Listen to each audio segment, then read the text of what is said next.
Assalamualaikum warahmatullahi wabarakatuh. Waalaikumsalam warahmatullahi wabarakatuh. Ustadz, di kesempatan malam ini saya mau menanyakan mungkin yang lagi viral-viralnya sekarang tentang siapa sih Wali Songo itu? Siapa sih Syekh Syarif Hidayatullah Gunung Jati itu? Dan siapa sih Sultan Maulana Hasanuddin Banten itu?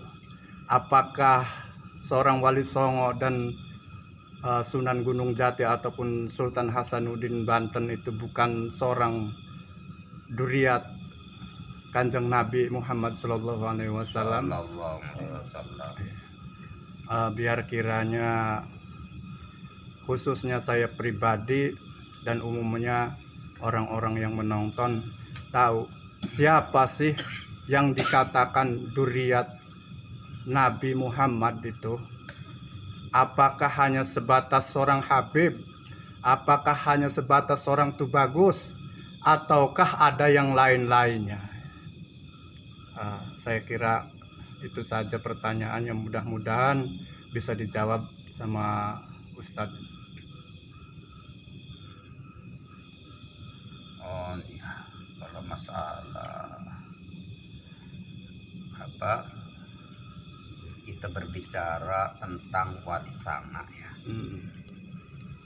Kalau tentang Wali Sanga itu saya kira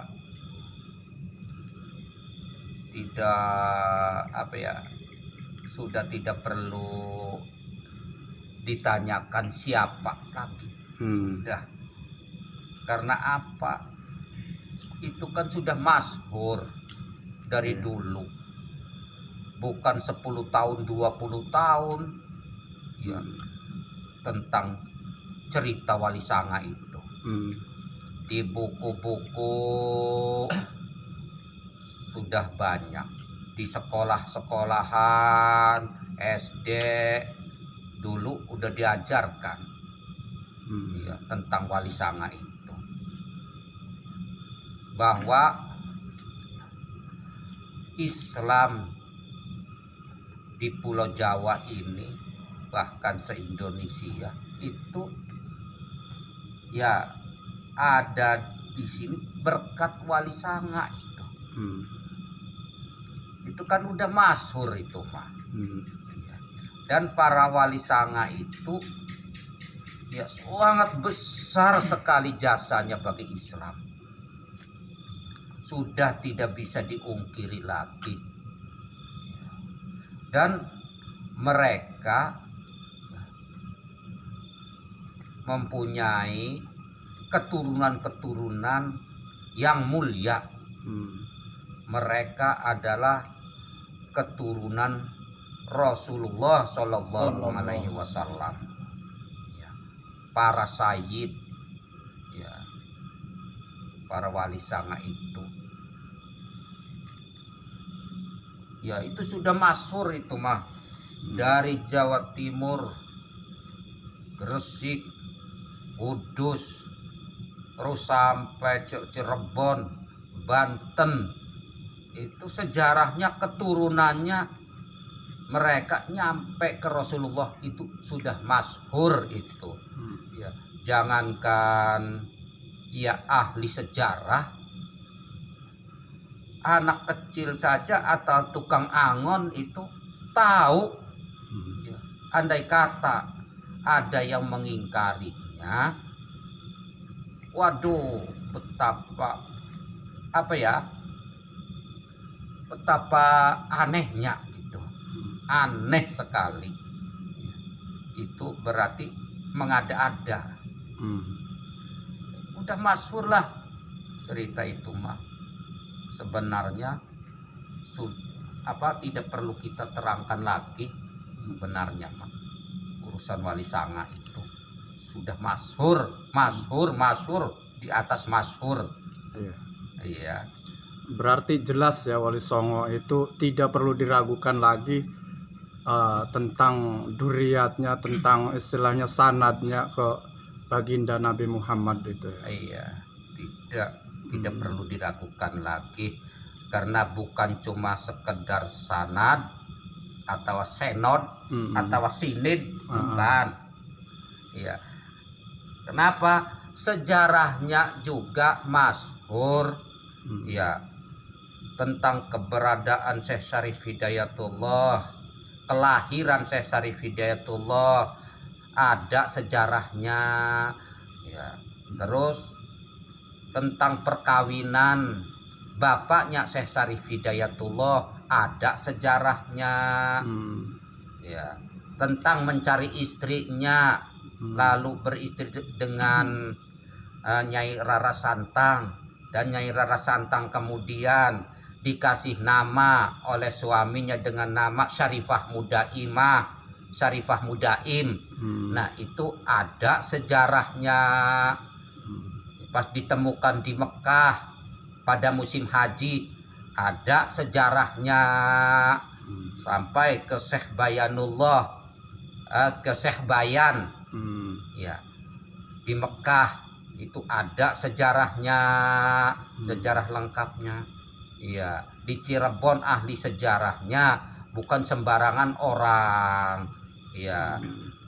Beliau adalah ahli pendidikan yang memegang sejarahnya. Keturunannya juga dari keturunan Rasulullah.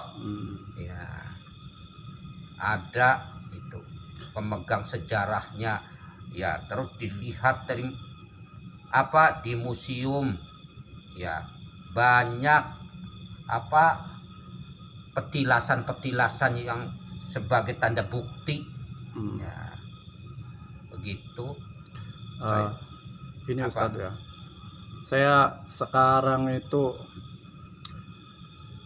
mungkin kebanyakan orang awam ya, termasuknya saya, menyikapi sekarang itu karena antara Duriyat dengan Duriyat kayak seolah-olah saling menjatuhkan itu. Sebenarnya apa karena kita keawaman kita atau gimana ya? Apakah seorang tuh bagus dengan seorang Habib itu beda? Saya ingin memperjelas, artinya memperjelas siapa sih sebenarnya tuh bagus itu, dan siapa sih sebenarnya Habib itu, siapa sih sebenarnya Raden itu. Saya ingin istilahnya mungkin perlu diperjelas biar kita semua tahu siapa Duriyat Nabi Muhammad SAW. Pokoknya mah ya, kalau berbicara tentang itu tidak jauh dengan jering sama jengkol. Ya. Kata orang Jawa jering, yang buat lalap makan itu. Kata orang Sunda jengkol. Ya. Terus barangnya mana jering mana jengkol? Ya, jering itu, jengkol itu. Iya. Nah, ini pun mau apa kek sebutan mah. Iya. Iya. Yang penting barangnya ya itu satu. Iya. Arab Habib, Arab Said, Arab Maulana. Wis apa baik, kadang-kadang disesuaikan dengan adat sebutan itu. Iya. Iya, ada yang sebutannya karena misalkan karena kalau mengingat asal ya, yang namanya Duriyat Rasul ya pasti keturunan Rasul. Tapi ada yang larinya ke kidul, ada yang larinya ke utara, ada yang larinya ke barat, ada yang larinya ke timur. Nah, setelah datang di barat disebut ya Pangeran Barat. Iya. Yang larinya ke timur Pangeran Timur. Ya, jadi anak cucunya dari timur disebutnya Pangeran Timur, Pangeran Timur, Pangeran Timur. Yang larinya ke barat Pangeran Barat, Pangeran Barat. Iya.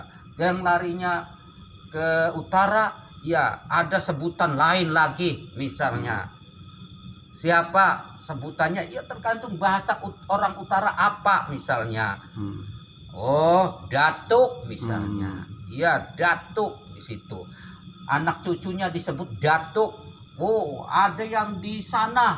Misalnya bagian sana mah apa? Kalau ada keturunan Rasul itu disebutnya apa? Misalnya Mirja. Ya, Mirja. Kalau bagian sana ada keturunan Rasul itu misalnya disebutnya apa? Mamang. Woi, mamang. Iya, itu kelompok mamang namanya. Yang namanya mamang itu keturunan Rasul. Itu cuma istilah. Raden istilah Jawa. Orang istilah apa? Kerajaan-kerajaan di Jawa Timur itu dulu Raden disebut seperti Raden apa itu? Raden Sahid.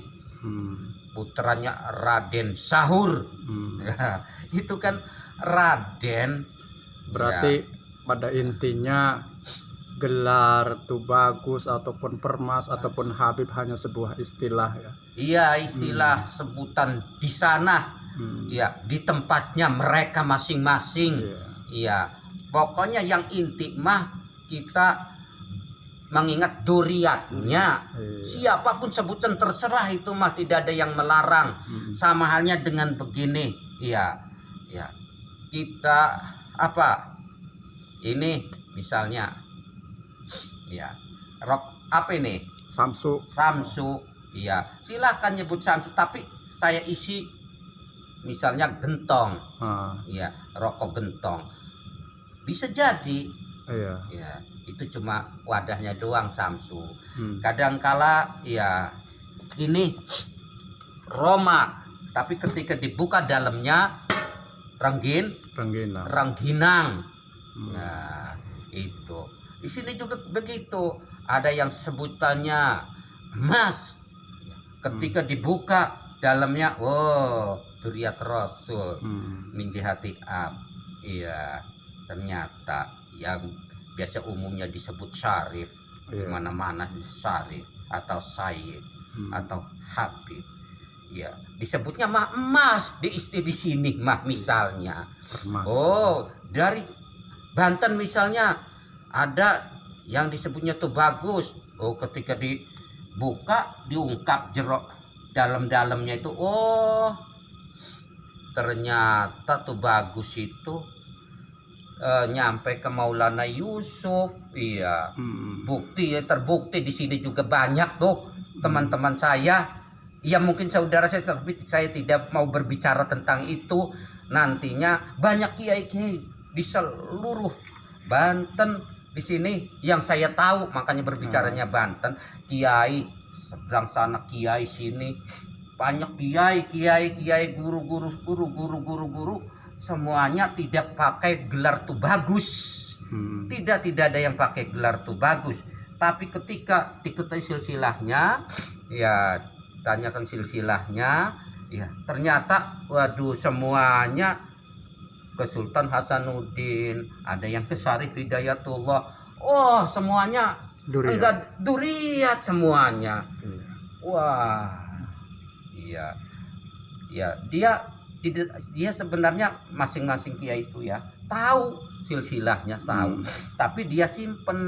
Sementara dia juga punya saudara sepupu, punya sebelah sana, sebelah sini yang bukan kiai. Nah, saudaranya mah tidak tahu. Nah, iya, sudah saja sih tidak tahu tuh. Tidak diberitahu lagi. Apa? Ya mungkin khawatir, takutnya dipakai kesombongan. Iya. Begitu. Ya mending kiai.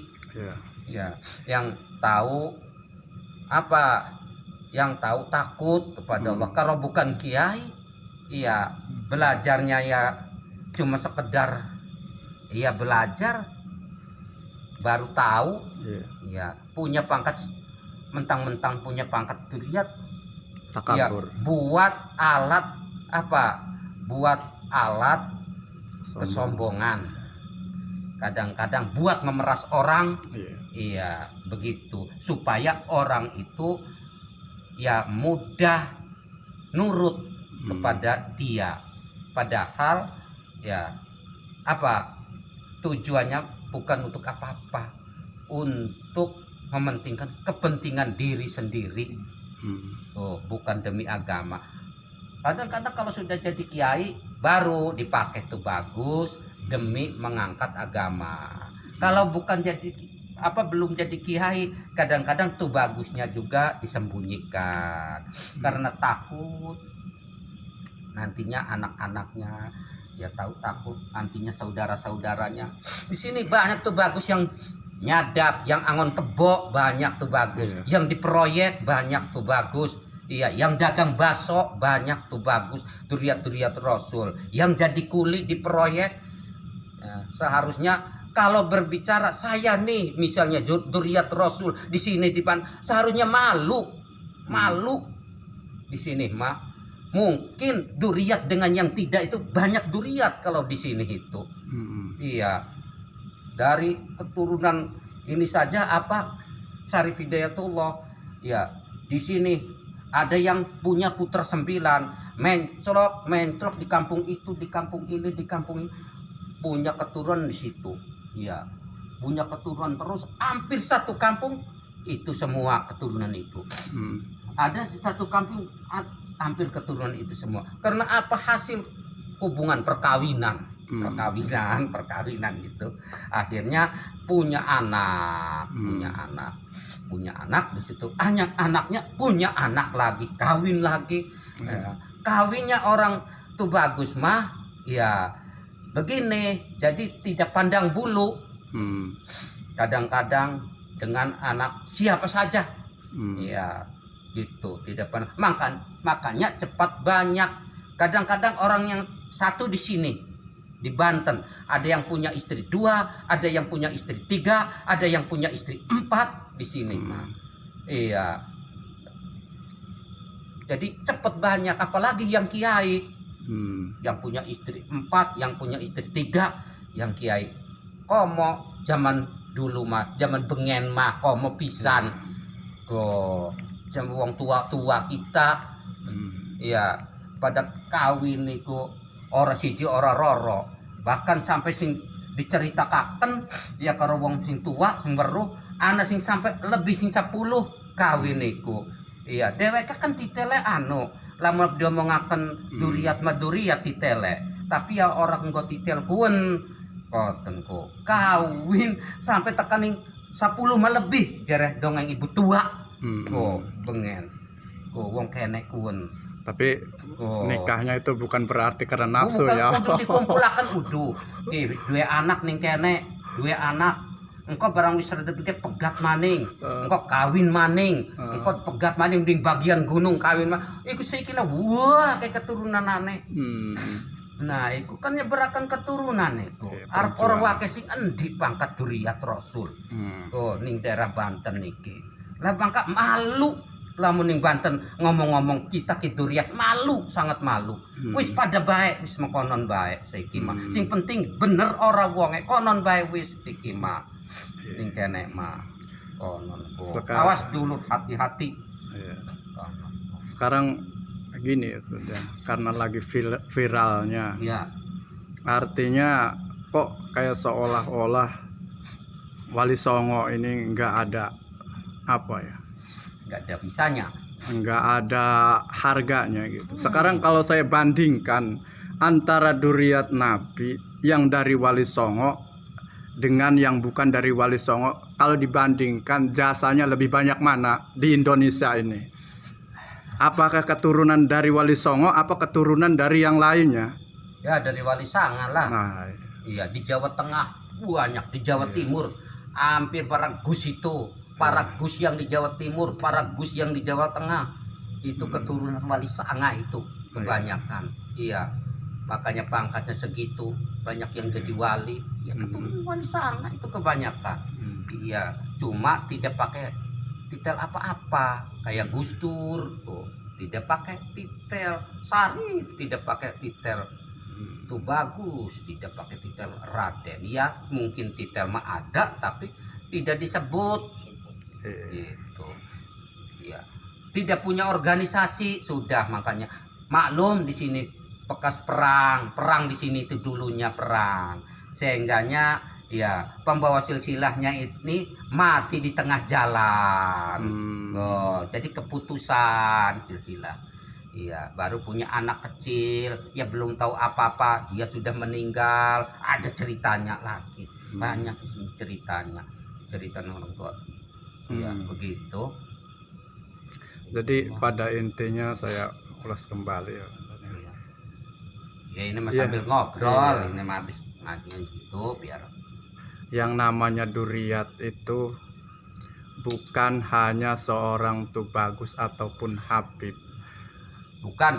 Iya. Artinya Tubagus ataupun Habib ataupun Raden hanya sebatas istilah, Kemasan. iya, kemasan, Iya, itu ya. kemasan. Label masing-masing dari suatu daerah. Iya. Iya, isinya mah tetap Duriyat Nabi. Iya, satu Iya. isinya mah. Iya itu kene. Nah, ya, saya kira cukuplah. Mudah-mudahan bisa membantu teman-teman semua, ya khususnya saya pribadi, umumnya untuk teman-teman semua. Ya, mohon maaf ya Ya, untuk pribadi saya jika ada apa perkataan-perkataan yang salah atau kurang enak atau tidak enak didengar, ya ini namanya juga obrolan, ya obrolan biasa. Iya. Gitu ya, karena ada yang nanya ya saudaranya nanya Iya. sama saya, ya saya jawab gitu. Iya. Ya sebisanya saya, ya gitu. ya, gitu.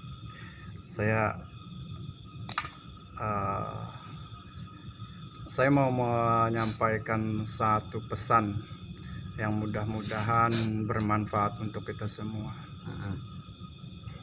Pesan apa itu? Mudah-mudahan kita semua tidak pernah putus belajar ilmu agama di hadapan guru-guru kita di masing-masing tempat. Amin, amin. Ya memang itu penting. Iya. Takutnya nanti orang belajar tanpa guru, itu yang paling kita takutkan. Karena di era sekarang itu kan era teknologi. Untuk memahami suatu agama itu tidak akan pernah ketemu pemahaman melalui dari media sosial tanpa dibimbing oleh guru Iya, yang secara nyata. iya. Ya, mudah-mudahan semua yang ada di video ini bermanfaat, khususnya untuk saya pribadi, ya umumnya untuk yang menonton ataupun yang mendengarkan. Terima kasih. Mungkin ada pesan dari Ustadz untuk kita semua ataupun istilahnya nasihat. Yaitu saja udah. Iya. Pesannya kita teruskan belajarnya semua dengan cara berguru ya, kepada seorang guru yang sebenarnya itu. Jangan dari media. Kalau dari media ya cuma sekedar untuk perbandingan atau untuk mencari pengalaman atau untuk apa yang membantu paham, itu paling enggak. Kalau untuk benar-benar belajar, yang namanya belajar ya dari seorang guru, itu doang.